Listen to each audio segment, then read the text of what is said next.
5, 4, 3, 2, 1.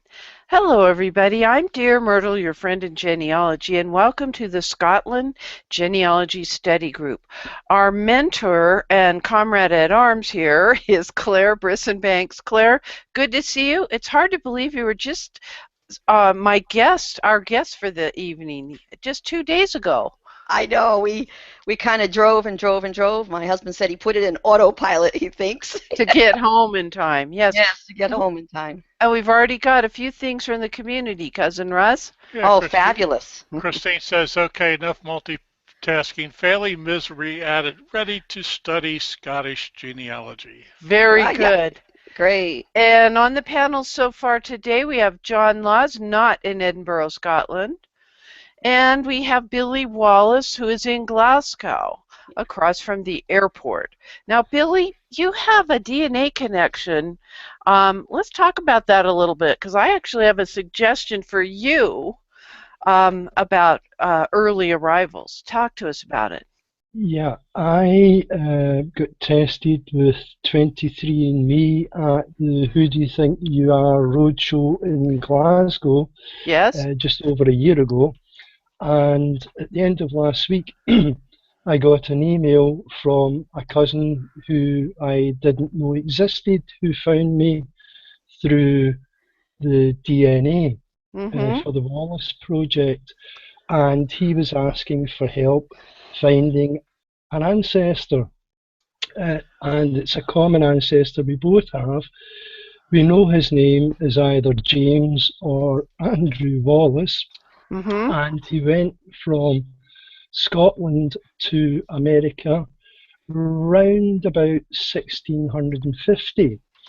And the problem we're having is the shipping records. How exactly and when exactly he went to America and what port he left from in Britain. All right, well, I've got a little bit of a suggestion for you. And Claire in the green room told me I was on the right track. There is an author here, a compiler of genealogy on Scottish settlers in North America. And his name is Dobson. I always remember the Dobson part, but forget the David part. But I remember his work quite well.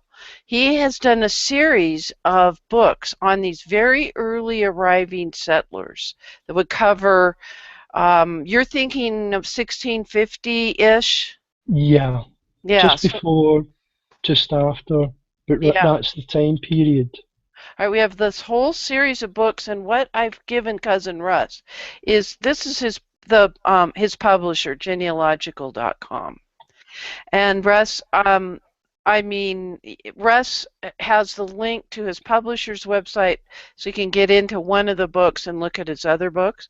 But I also noticed that he has some of them in snippet view on Google Books. So you might look at that sort of a thing.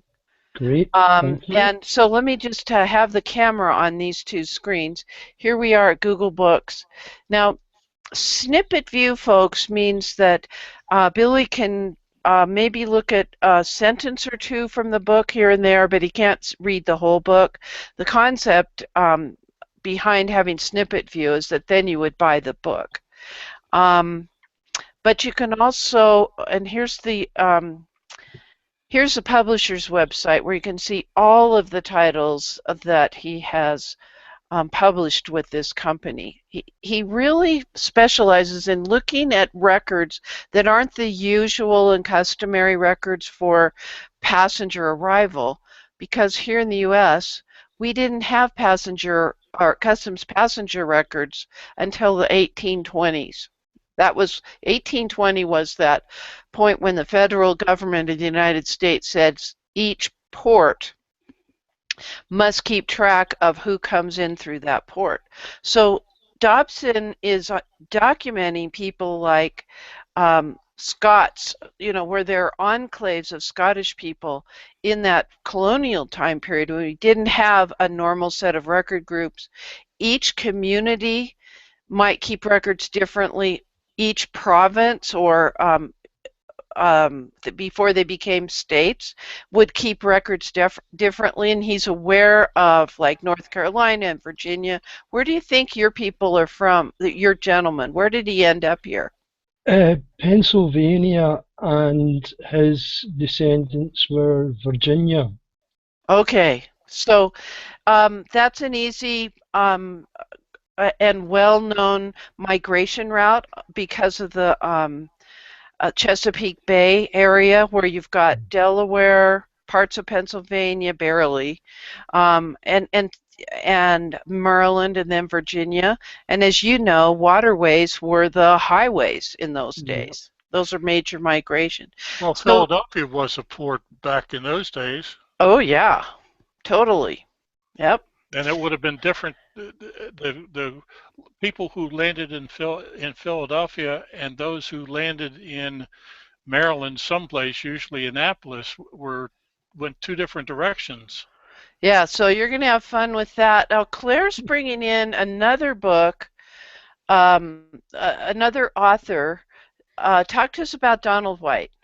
Okay, Donald White is not as well known as David Dobson, but he's done a lot of work also, and there's a lot of stuff that he's published, and I'm just sharing his blog.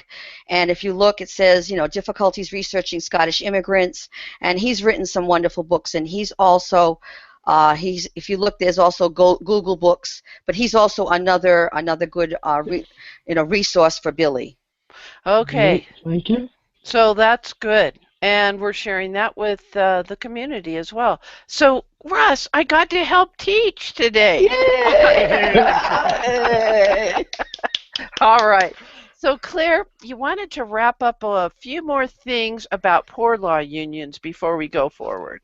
Right. There's just one more resource that I think that, well, there's probably a couple, but one that we really need to talk about is family history books. So if you could be so kind as to go to the familysearch.org website, it would be really nice, and then go on to books. Okay, so let me share my screen. And there we go. And do I have to sign in to look this up? No, you don't. Right. Just go to search. Okay. And then go to books. Okay. Okay, now up in the top, I'd like you to type in the word poor and then law. Okay. And then do a search, LAW. John, I have trouble typing your name. Well, he's not poor. Okay, now scroll down till you get to the one by, because the others are not available. Poor Law Admin, History of Parish of Ayr, by David Caldwell. Okay. All right, so here we go. So this is a book online? Yep.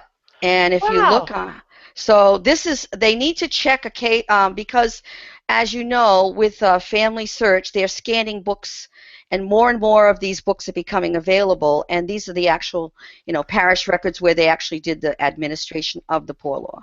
All right, so let me just go to a page just to see what it looks like. Let's see what it looks like myself. I think I glanced and I didn't write a page number, and I should have.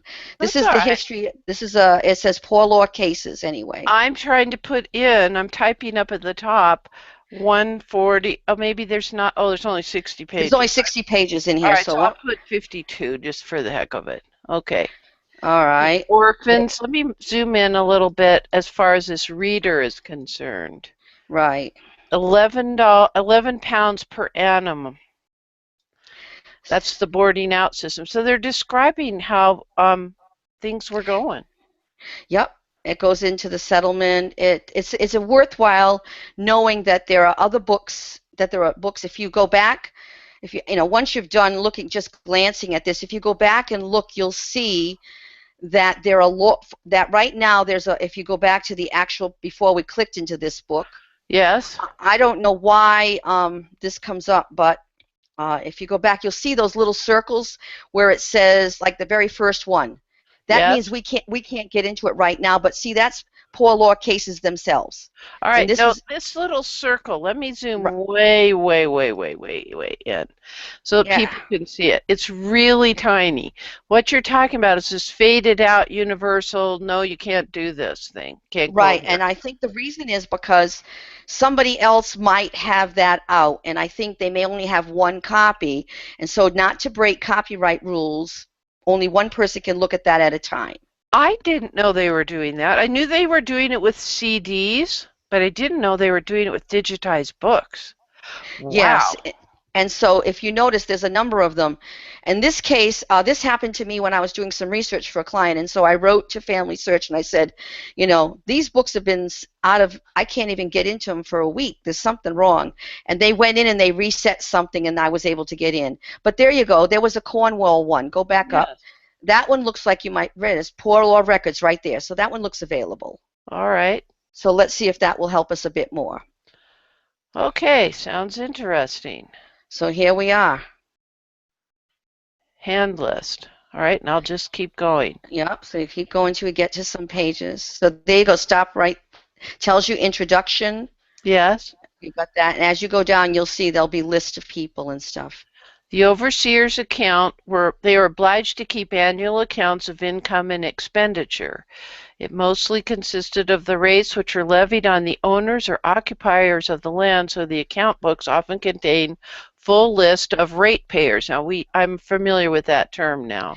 Yeah, and so then there's settlement papers, and it explains how different people had settlement papers. And anyway, as you go through this, you'll find that there are books that have list of people in them. Okay, there's the bastardy bonds. It tells us different record groups to be looking at, what to expect on the list, and now we have the list. Right, of the parishes. Yep, and where the collection is. Uh-huh. And so you'd have to actually look to find out what their codes were. Yeah, that's up earlier in the book. We just glossed over them. Yep. Settlement papers, apprenticeship indentures, and bastardy bonds, and when they began to be kept, or what has survived. Okay, let me scroll down. Now we're actually looking at records. Oh my gosh. So, wow. Paid for 52 weeks diet for Thomas Robarts. Yep. £3, 15 shillings. Okay. Paid for cloth to make Tom Robart a couple of shifts. Yep. Paid for thread and making of the same. Yeah. Shift. Yeah, shift was the thing, and then this word is the same. Right. Paid for soap for Thomas Roberts. Paid for spirits and and then that spinning and making. Yep. Oh my gosh. And then this one here is for Catherine Robots, and then another one, John. As you glance through it, so it does list the people. There's Elizabeth Isaac down below. So as you see, they have records of what, very detailed records of what went on in that situation. Okay, and then this is the account allowed by the minister and his signature. Yep. Wow. Oh, this one isn't quite as easy to read, but yeah, you can read these. This is incredible. I wouldn't have expected them out. We have something from the community, Russ.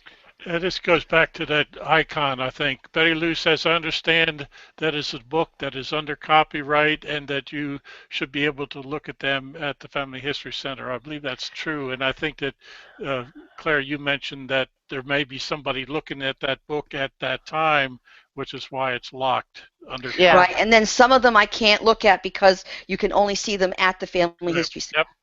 Well, now let me specify here. We said Family History Center. Are we meaning Family History Library, or is it different? It could be either. It depends on could be the copyright. We don't know the copyright. For each individual one, it'd be a slightly different case. I know that's part of what's taking so long to digitize stuff, because every one of the contracts where they had originally microfilmed things, they have to renegotiate with each of those parties. And everybody's different. That's what I've heard from the ones that are the negotiators. So the one wants it permitted this way, but on their side, and but it's all good. It's amazing that we're looking at this. So very cool. Did we give a link to this? We just showed how to do it. We went to familysearch.org. Yeah. I put the link in the community. Yeah, I went to the books. I went to search and went to books and typed in poor space law. and pressed enter, and that's how I got all this good stuff. Okay, Claire. So what should we tackle next? Well, there was a Okay. question. Oh, There's you a have a question. from the community. Yeah. Why are we in Cornwall records for Scottish research? We're just showing about a book and what it was like. Yes, we can be adaptable. Because, yes, we're being expeditious with our time. But good question. Very good. Thank you. She knows Okay. her geography. Yeah. Yep. Okay, we're slipping into the statistical accounts for Scotland, and I sent you that link. Do you need me to resend it? No, I've got it. I'll All just right. pull it up. Billy, do you want to start talking about these statistical accounts? Yeah, the main thing to note is these actually start before the census records came in. So they're quite parish and county or shire orientated, Okay. and they're the best places to hunt for extra information Yes. on that time period. Now, you can quick search for parish names, county names, free text in the account. You Wow. can do A to Z for parishes. Yes. There's county maps, and the maps include the county information. You can Okay. search the accounts by page or volume number, keyword searching. Okay. So I'm gonna click browse because I'm not a subscriber to this site. Is that okay? Yeah. Okay, now we're to the search screen. Let me see how well you can see that. Pretty darn well, I think. All right. Yeah, and the map lays out the rough counties by the sort of grey lines. Yes. That's the major counties at that point in time. Okay, now it says this map is clickable to subscribers, so I can't click since I don't subscribe, but let's see. So do you want county reports or parish reports? Stick with the parish, and that will go with the theme of the poor law records as well. So what do you want me to type in? Why not Lothian? Go for John's neck of the wood. Okay, spell that for me. Lothian. Lothian. Okay, that is not what I heard you say. I heard an R in the middle of that.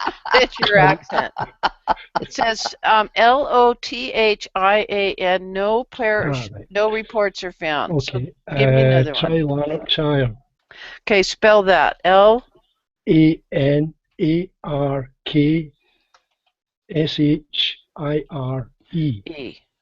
That's the main county for the West Coast, Glasgow. Okay. Our county was in fact Haddington. At the time? No reports. What's going on? I was doing it in the by name area. I should have been doing it in the county list. I never noticed either. It was me. So let me pick Lanarkshire. Lanark, they're calling it. Show reports for this county. All right, somebody else is going to make that same mistake. Sorry, no. Looks like I have to be a subscriber. All right, I'm going to... No, what you've got to do next is choose the report you want to see. Oh, I it's a see. drop-down Choose menu. agenda. Okay. Yeah. Now, if you go to Barony of Glasgow, the third one, Yes? that was the biggest parish in Glasgow, and it covered virtually the whole of Glasgow north of the River Clyde, and was subsequently split into 7 separate parishes. That counts for a lot. All right, so I'm going to pull up a count from 1791 to 1799, and let's see what it tells us. So now we're actually looking at a book. Yeah. All right, now I'm getting excited about it. Let me zoom in so people can see this. All right, and there's navigation arrows I can see. Yep. And I can actually, I'm looking at just part of the page it's telling me. Yep. You've also got, you can do a 2-page view as well, right. if you want to see them. You can also click on the county map icon, that will take you straight back to the map, and the parish or the county And so is it puts it in context so you can see where the yeah, surrounding counties are. yeah, it helps put everything into context at that period of time for people who may not be that familiar with the various changes. Right. And see, I didn't even catch that Cornwall wasn't in Scotland, so we needed Christine to keep us on task. Okay, so County of Lanark, Synod of Glasgow, and our Presbytery of Glasgow. And this has Air, been submitted by this Reverend. So we're yeah, talking about the geography and the soil. Let's go to the next page. And the climate, which you tell me lately it's been a little different. yeah, Mineral springs. You know what this reminds me of, Cousin Russ? Remember how in the beginning of county history books they'll have this sort of thing here in the U.S.? Yeah, he's saying yes, but he's muted. We'll just keep him muted over there. They do the same thing on wiki pages, Wikipedia pages today. Yeah, they do. So now they're starting to talk about like the manufacturing that they did. They have 3,000 looms employed, so it's a linen and handkerchief, etc. Different linen works. yeah, So this would help me.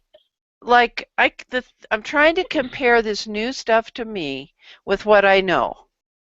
And the comparison is I have people that came to Iowa, and where they came from in England, there was only coal miners there. And I'm like, are there coal mines in Iowa? I didn't know that. I mean, why would he settle there? Well, I found out there were coal mines in Iowa, and that was a big draw to get people from England to that part. So sometimes knowing the usual occupations can yeah. help. Yes. Well, it gives you the complete history of the entire parish Wow. in loads of different layers and levels. Also, within that, there is a link to the Gazetteer of Scotland, which is basically a huge encyclopedia for geographical details of towns, villages, and so on. So you get a full picture. It can also help you pinpoint, if, for example, on a death certificate, Yes. it says linen weaver, and you know he was in the barony of barony parish of Glasgow. Yes. This would help you pin down which linen mills were in that area, Yes. and you could then hone in to see if you can get more information about that particular mill and the relative you're hunting on. Right. And yes, here's about planting. Here's something about the College of Glasgow. Farms in general are about 60 acres, although there are some of 160 acres. And yes? Oh, that's somebody's phone. Oh yeah, it was mine, sorry. Okay, and then there's something about potatoes. Yes, price of labor, the average wage and things. Boy, this type of now we've got a table of marriages and births and how many occurred during that time period. Yeah, within Wow. that parish. Just Mm-hmm. that parish. Wow. Okay. And the population in the various villages within the barony of Glasgow. I love this. This puts the ancestor into historical context. Yeah, and you can get information there that you won't get anywhere else. Mm-hmm. Look, if there's 169 public houses for retailing of malt and spirituous liquors, this is a pretty big area. Yeah, Or else well, it's highly populated. What do you think it is? it's a bit of both. You're Okay. talking about, at this point in time, the barony parish was Mm-hmm. half of the entire city of Glasgow. Mm-hmm. Mm-hmm. So 169 for the kind of area Yeah. is not too much. It's not one in every corner. Wow. Okay. Well, I guess that kind of goes with what we think of. Okay. Here's something about the old a parish school. The church was has been occupied since 1595. Yeah, that's the Um, Cathedral of Glasgow. wow. And then there's another chapel here and there. And then here's kind of a statistical breakdown of various churches: the Quakers, Roman Catholics, the anti-burghers, the burghers, yeah, the independents or congregationalists. And you notice, folks, if I've zoomed in enough so you can see it, that they're doing the old kind of S that looks like an Yeah. F. It's secretary hand, I think they call that. Yes, I think you're right. I love it when you're right. What's down at the bottom of the page? Okay, we'll go to the bottom of the page. University of Edinburgh, University of No. I Glasgow. mean below the book itself. Oh, okay. Other It's, sources of information. Here's and how. out of sight. That was my point. Yeah, yeah, very and good. the URL for that And I'm specific now on. page. This is the link to this actual page. Here's a link to bookmark this whole thing, and there's a link to the Gazetteer. Shall we look at that for a bit? Yeah, why not? Okay. With any luck, they'll pull up they'll actually start with the map. Okay.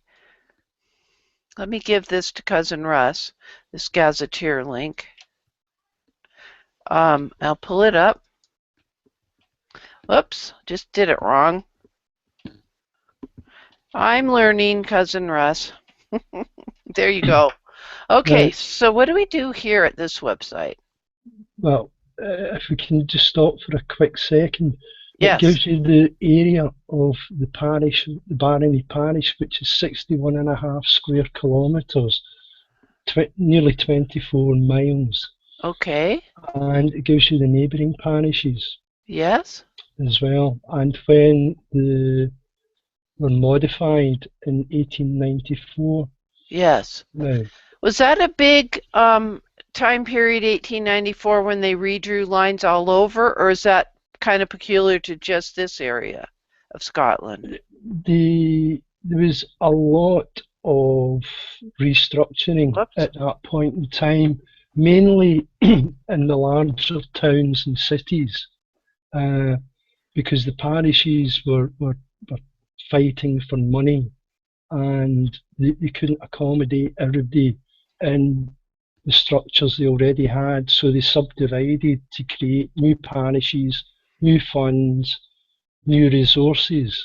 So they were seeing, so you'd have like a parish, and they're thinking, gee, there's this wealthy gentleman in the next little neck of the woods. Let's redraw the lines.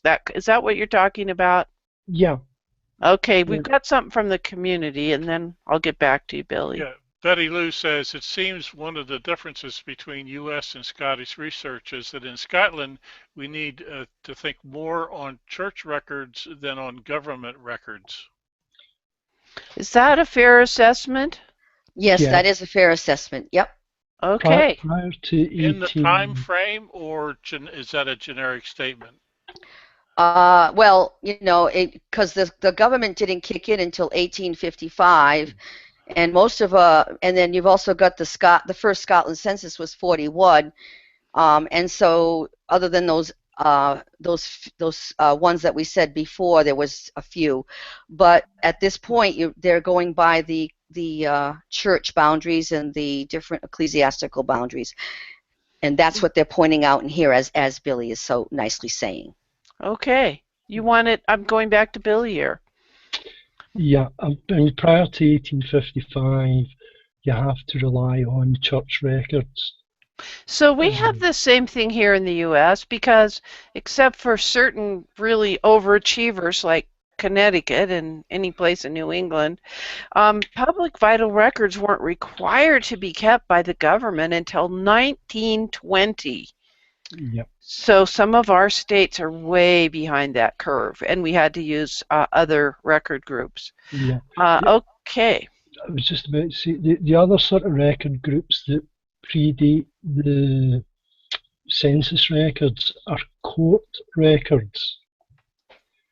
Yes. They Okay, so only it's still affect people who came before the court, not the majority of the population. not a majority. Yes, whereas here in the US, we're looking at, in order for you to vote, before public vital records were kept, you pretty much had to pay taxes.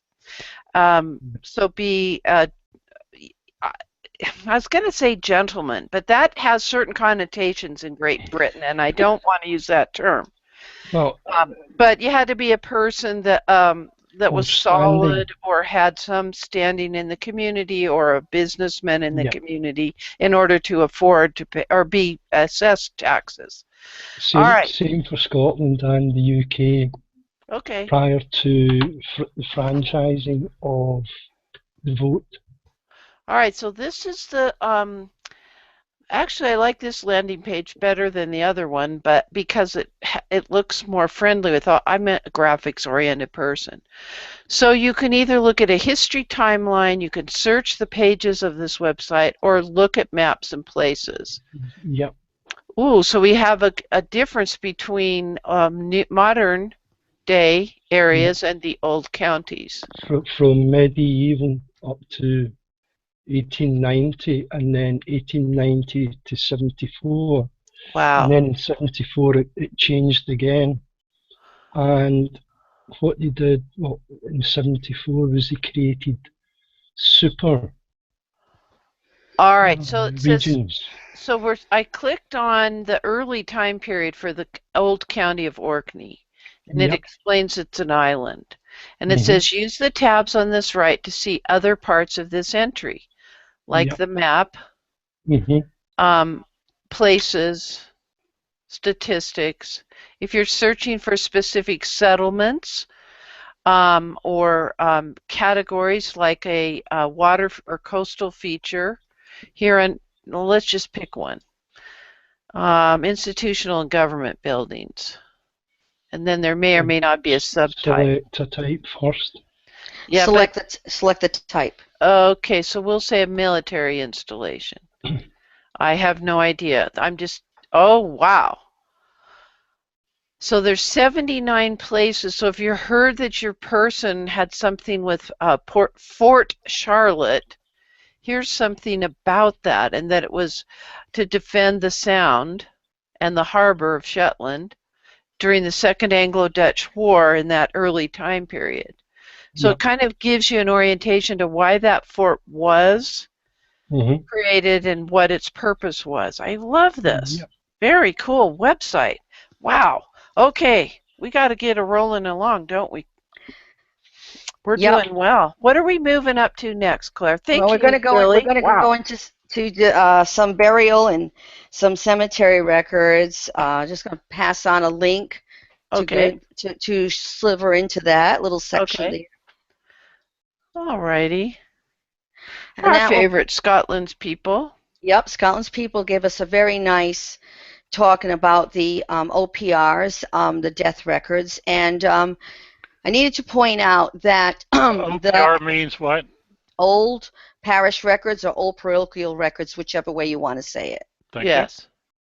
Good point. And so the records are on, what happened was when the LDS originally did the indexes, they indexed the births and marriages, but they did not do the deaths or burial records. I don't know the reason why, but they're on the actual microfilms. So what happened was Scotland people did do those, and so those are available. And if you look, you'll see that it depends on what survived.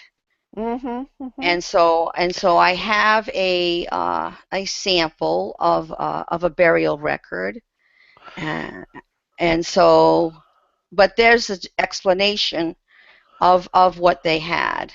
Yeah, that the old parish records covered from 1553 to 1854. Those are that's the coverage time period. And then they have different old parish registers, which also records any post 1854. No standard format. The list of them. I know, And I know. here we go. And so this is the reference number if you're going to pull it up. Let me click on just one and see what it looks like here. So it's explaining to us the barony, and these are microfiche numbers, are they not? Those are parish numbers. Remember we talked about Oh, yeah, every yeah. parish has a number. Yeah, okay. And here's their index, but this is the part where you have fun ordering it. Right, but that's if you went to that point. But they're available through the LDS Family History Libraries. So they're on microfilm? Yeah, the deaths are on microfilm as well as all of the records that we've looked at on Scotland's people. They All are. right, just a minute. Let me go to familysearch.org. Okay, because I want to see how to do this. Then we'll go to search catalog. Yep. And OPR. I think you have to do keyword search if you're going to do OPRs. Okay, keyword. Let's either that or else we can do go into a parish record. All right. Well, let's see if we can get anything on OPR. Yeah. Yeah, there you are, right there. There's see? our index of deaths, and so this explains to us. This one's on book and compact disc. And that's a CD-ROM that's available. And right, and you get it at the Family History Library on CD-ROM. And look for other copy locations in WorldCat. So you could gradually work through these. Right, now stop right there. On the left-hand side, look at the availability. There's 4 records online. Just down a little bit. Okay. Right there. And let's see what they have. Okay, so Kilbrini, Baith. Yep. And that's so German, right, and so that's some so there's a few online. Danish, rather. Okay, let's just pick that one. All right, and it says to view. Now this is a book number. Yep. But we can click the digital version here. And it tells us that it was extracted from a microfilm. Okay, so let me go to page. Let me just zoom down through some pages here. There's kind of an index. Register of births, marriages, and the deaths are way back in book 3. But we can, there's the all too familiar, that's a microfilm roll number when Salt Lake went in 1982. So in other words, folks, you can look this way. Oh, look at that old book.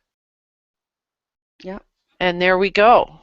And there's marriages, and you'd have to work through it. Okay, got it. All right, I'm happy. So it's okay. Billy just gave you a link. Okay, I will pull it up. It's an additional link for researching deaths, burials, records, and monumental inscriptions. Down the left-hand side, it lists the resources, all clickable links, and then it gives you various other sites for all of Scotland, then the various counties. So this is scotlandsfamily.com. Yep. That is another one, yep. Okay, there's things on poorhouses, passenger lists, diseases and medical terms. Wow, new thing, DNA testing, map of Scotland. Okay, so let's look at, so you have an all of Scotland birth, marriage, and death register? Yeah, some of them. No, that's combined. Oh, yeah. The National Records of Scotland, National Archives, and the General Register Office is the central repository. Okay. This one is, it's a bit like FreeBMD. Yeah, okay. All right, that we're accustomed to in England. Yeah. All right, let's pull up burials at Angus here for this time period. All right, so this is an index. Let me zoom in. It's a Roots Web free page, which is now at Ancestry.com. Let's look at the index. And it says you can view further information when available on parent, spouse, employer, village for each person. By clicking the year.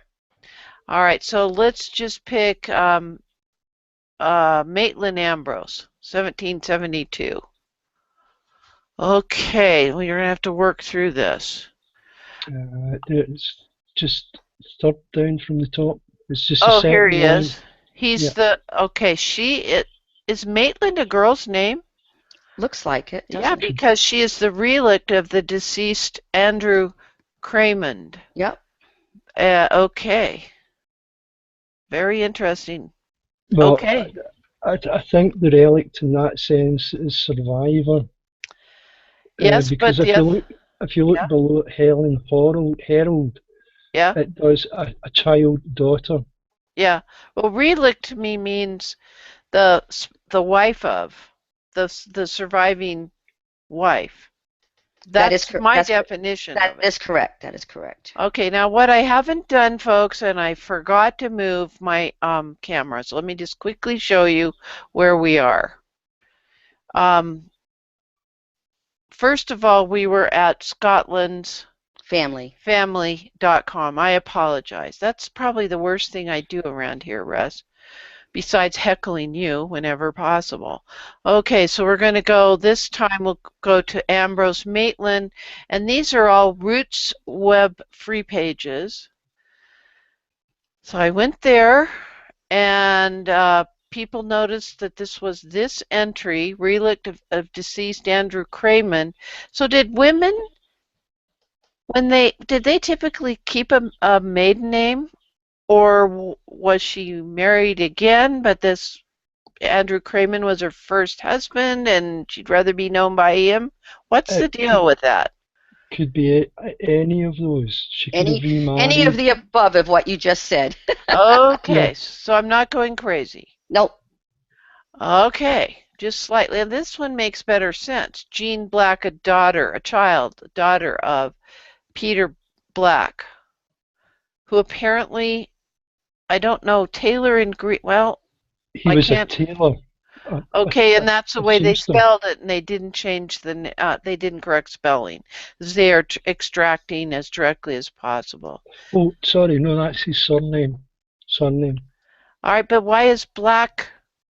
I don't know what to think about. All I know is we've got this resource, Yep. and I've shown it on camera now. Okay. Okay. You want to So show something next, Claire? yeah, I was going to share this one record that I do have of a Okay. burial record, and this is a burial record in from Edinburgh, and it just gives you. Let me make a smaller so you can see. They don't give you much in titles. That's what you get, you know. Oh, and it's a two-page spread. It's just a two-page spread, so I blew it up so we could see it, and Yeah. it just has the date of death, the entry number, Yeah. and then the name of the Sutherland Johns, the name of the deceased person, Yes. in their profession, they were a seaman. Okay. And then if they know the father, they put it in, and how old they were by years, months, and days, and then the place they died and the cause. So it just depends. If you notice, see, there's somewhere there's no parent listed. Yeah. They just didn't know who that was. Well, he was a seaman. It wasn't his home parish. Right. That kind of thing. It was an accident. Yeah. Okay. And he Okay, was so that, 61 years old. yeah, Yeah, he was. that's pretty young if you ask me. Oh, I know, but now see the next third one down is, Elizabeth, and she was just, Daughter of. yeah, Oh. one month and 4 days, and her Oh. father's, that's sad when you see Yeah. that. Very Yeah. sad when I see those. Okay. So Yeah. that's just a sample of some of the burial records. Yeah. The next thing that I thought we could talk about is something that's probably not heard of outside of the UK, is what they call mort cloth records. And if you could go to this link, it'll explain them for those who have never heard of the word. Okay. I've never heard of them. Sounds kind of interesting.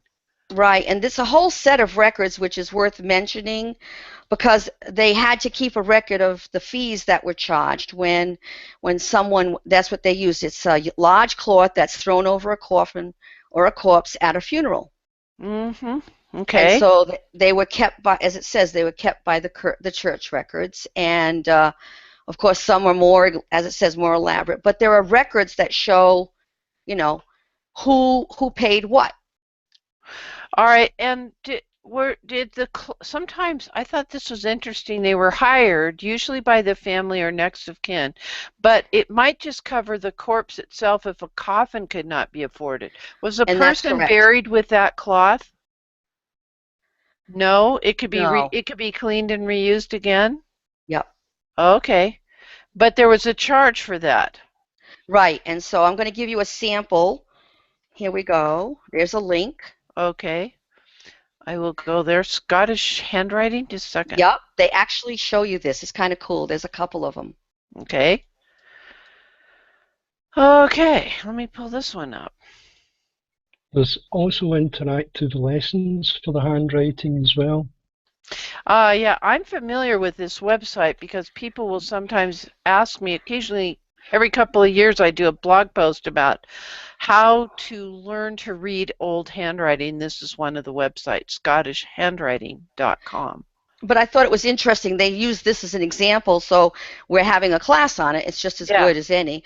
And there you see that the amount, the money they paid for each individual person, the name of the person, for who the cloth was paid for, and the amount of money in pounds, shilling, and pence. They charged Lady Clementine Carnegie a lot more than everybody else. And They certainly for do. Mrs. Anne Dradswell or whomever. So I guess they could charge what the what the that's just an interesting thing right there. If you just said that my ancestors' mort cloth rental, I guess that's what it's called, that fee was £10, 16 shillings. Out of context, that doesn't sound like a whole heck of a lot, but when you realize the average of them was 1 point something, yeah.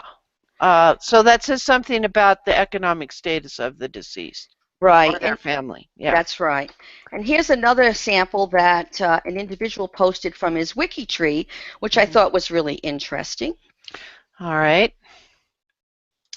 And if you want, you can go and pull it up. This is for James Smith. Okay, and we'll zoom way in. There you are. Mort cloth for Christian Ferris, for John Mojave, There's for the James Smith, William McRobb, James Watt. So there's another listing. So this is very close to burial records because you're not going to put a mort cloth on them if they're alive. Yeah. They would be fighting the issue and not paying the bill. Right. Okay. And so for 1798, 1799, 1800, let's see what the last entries are. 1807, just on this one page.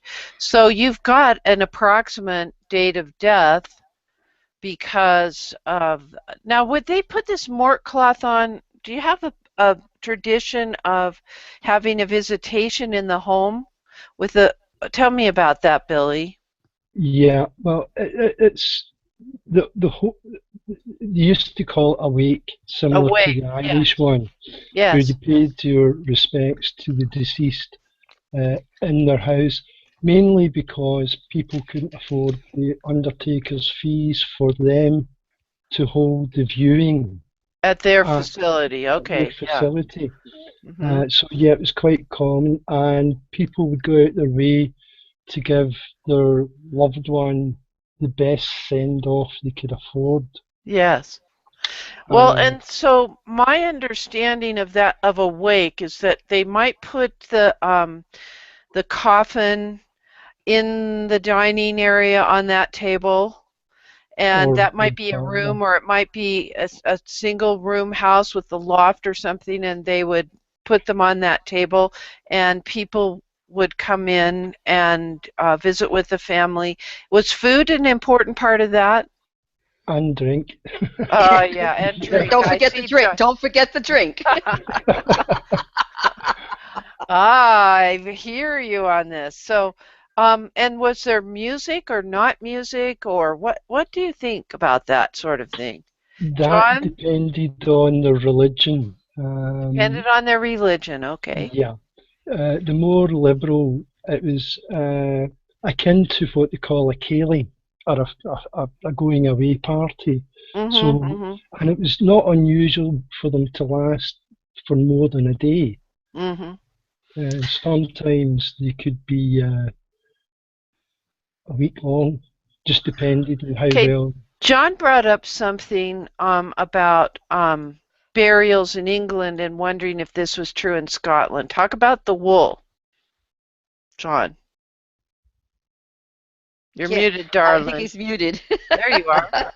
I don't know the details, but I know that in the early period, certainly throughout the medieval period, you, all burials had to be in wool, corpses had to be in wool when they were Okay. buried, and you had to get an exemption if you couldn't do it. Like if you couldn't afford it. Well, I guess. Yeah. Okay, so let me ask you this, Billy. After the wake, as I'm calling it, that home setting of visitation and drink and food, do the pallbearers then take the coffin directly to the cemetery, or is there a service in the church first, or just graveside? What is there? Again, that boiled down to the family. Most folk would go for a church service after that if they could Yeah. afford it. Yes. If they couldn't, then it would be a graveside service. But normally, you would be the flow would be the undertaker to the home, to the church, to Yes. the graveyard. Would a And cart or a carriage be part of it, or is it small enough of an area that the pallbearers would do it, or what? depends on the area. If they were well off, they would have a hearse, a A hearse. horse-drawn Okay. hearse. If they Listen to weren't that. I so say well, hearse, you say hearse. We got it. Tomato, tomato. yeah.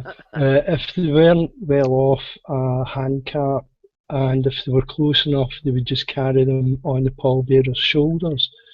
Um, while we're on the subject of death, there's also another record you can look at, which is the layer record for the grave, which tells you exactly what order the people were buried in. And it also Okay. confirms that there is a body in the grave, which ties in with a subject that was talked about, not specifically in the Scottish genealogy, but the fact that headstones can have a name on them, but not a body in the grave. Oh, okay. That's kind of interesting. We have that here where um, somebody passed away like during the U.S. Civil War, and their body was just, there's no body. Mhm. And so what they have in the family graveyard is a tombstone that says "in memory of," which tends to indicate that the person is not there. Their Yeah, body, their mortal remains are not there. So when you're talking about lair, Lair, where do we yeah. find some record like that? They're actually kept in the cemetery. Um, Okay, like a second record. yeah, Okay. um, So but you know like the layout of the cemetery and who's supposed to be buried where. yeah. Now, in past, they used to allow 8 bodies per grave. Then that was cut to 6, and now it's 6. So Wow. when the grave becomes full, you're only allowed to bury cremated uh, remains. Remains. Yeah, cremated remains. All Yeah, right, so Claire gave us a link to family history at the Mitchell where they're talking about burial lair and cremation registers. Yep. Um, and was cremation something they did historically, or is that basically a 20th and 21st century phenomenon? it goes back as far as the Vikings. Oh my Wow, gosh. I didn't know that. So, Yeah, we don't have that tradition. well, going back to the example you used of Orkney and Shetland earlier, Yes? they were that was the main stopping points for the Vikings on their way to Scotland and Ireland. Yeah. And there's still the big Viking traditions up there and right? the Viking send-offs. And if you look up Helia, you'll see the big annual Shetland festival to celebrate their Viking Yeah, ancestry. I hear Mind you, you. mind you don't get your fingers burnt. Wow. So, yeah, well, I can give you this thought too, that the Native Americans, some of the Native American um, cultures here, and we have many different cultures of Native Americans um, here in the U.S. And some of them have a history of having a raised um, thing to hold the corpse, and they would set that on fire. So there was cremation going on here in the North American continent, but that's a different practice. And again, it depends on the culture and the time period, doesn't it? It certainly And the does. government stance on it because home cremation was outlawed in the UK a long, long while ago. Home And creation, home cremations? cremation, yeah, Oh my basically heavens. as an option instead of a funeral service, you could cremate your loved one, I'm and then not it was doing that. outlawed. No, Yeah, not going there. yeah. That's like, wow, I didn't, okay, I need to be upfront and calm about it because that's how we need to approach our genealogy research without having a prejudice eye, with Right. understanding this was what the practice was. Personally, I think of myself as Cleopatra or one of the queens of the Nile, being buried in a in a tomb with gold and jewels around me. That's what I'm expecting. Poor Mr. Mert. I All hope right. you're not. I hope you're not expecting a pyramid as well. Yeah, I need a pyramid. I do. So that my Oh. descendants can climb up and walk. Yeah, I'm being silly. All right, you wanted to do something about walking on Family Search Oh, before we yeah. I was go. wondering if you could just do real quick if we could close up. We've only got 2 minutes. Okay. We really don't have a lot of time. If we can go to that family search and click on books again. Oh, sure. All right, let me share my screen. Right. That would be really helpful. If we can close with that, then they know that those are there. Okay, and we're going to go to books. Yep. And then I want you to type in the word mothcloth.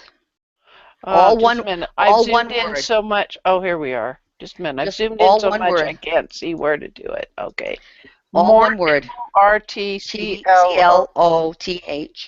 All right. And then if you can look for the Clan Campbell, Right here. right there. Yep. And then go to page 18. Once it comes in, it takes a few minutes. Okay. Yeah, it's a big thing. It's a big book. It's 282 pages. But this is just an example of one of many that are available there, in an essence of saving And the time. page is what? 18. Okay.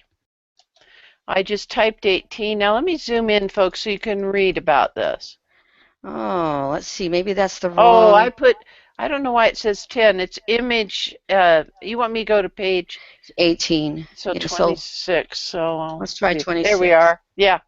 Oh, there it is, right there. Yeah. So What see, I this is, did was I typed in 18, yep. and that wasn't a page number, even though it says page up here, folks. I know. But It's here an they are. image, yes. Yeah. And so they say right there, for the mort cloth to John Campbell's wife, 2 shillings 6 since the D's, and the March 4th for the mort cloth for the Campbell, and it goes through this. This is just one, the Clan Campbell. Yeah. There are other books there that also have done this, All and so right. this may help you to for some people that they can't find death records or burial records. This is another one, the mort cloth records. Okay. All right, we've got a few things from the community, and then we're going to wrap this baby up. This is You very bet. interesting. Betty Lou says, is that a list of the same mort cloth being rented, or could it be referring to different ones? I think like the parish had one, unless, well, they probably had more than one, wouldn't they, in case there were multiple deaths at one time for the It wake? could be different ones as well of different material. Yeah, I Okay. think Christine shared an interesting statement from the community. Okay, we got about that. Christine says the more expensive more cloth would have been velvet as opposed to plush cloth. Really went really well-to-do families had their own mort cloth. Wow. Well, that makes sense. That makes a lot of sense. Okay. All right. I'm amazed at what I've learned about burial records and about statistical accounts so that I could find out more about the history of the area where my ancestors lived, what industries were there, what types of agriculture, etc. Just want to remind everybody to go to the Genia Webinars calendar at geniawebinars.com to see what's coming up. We are meeting back on Wednesday next week. This was our big exception because Claire came out to Idaho and then Utah for the christening or baby blessing of one of her is it grand or great grand? It was the very first great-grandchild. Yeah, pretty darn cool. Okay. And I want to point out that tonight there is a Second Life Association of Professional Genealogists chapter meeting, and Craig Scott is talking on military records. I don't recall if it was Civil War. He's pretty good on U.S. Military records and has taught that for decades. Okay. Also want to point out that we will be having Mondays with Mert, and let's see, where's my other thing? Also, I've been doing a series of short subject videos that are represented in my blog called Share a Memory. And I want to bring that to your attention because regardless of the places of origin throughout the world of our ancestors, we need to think about sharing memories with our younger generation. And the whole month of February, every day, I'm recording another short subject video. Russ, I got this one, the one for today, or yesterday, down to 4.5 minutes. Yeah. I had to talk fast on that one. But what I'm trying to do is suggest different ways that you might share memories with the younger generation. Let them know about their rich Scottish heritage. And you're going to want to read this one about Thrill Ride. It involves me in a kayak. So keep that one in mind. Anyway, thank you, Claire and John and Billy, for keeping us apprised of these types of records that are available. I never heard of mort cloths before. Thank you to Christine out there in the community for pointing out that some of them could be very plush and that wealthier families may have had their own. That's a completely different record set. You have one more thing from the community. Yeah, Pat says, great class, thanks. Oh, okay, good. Well, we had to get that one in. You got your kudos from the community. Okay, thank you, Cousin Russ, for bringing those comments in. And we will see you all on Monday for Mondays with Mert, and then next Wednesday for the Scotland Genealogy Study Group. There's nothing left to say, but I'm Dear Myrtle, your friend in genealogy. Happy family tree climbing, everybody. That's a wrap.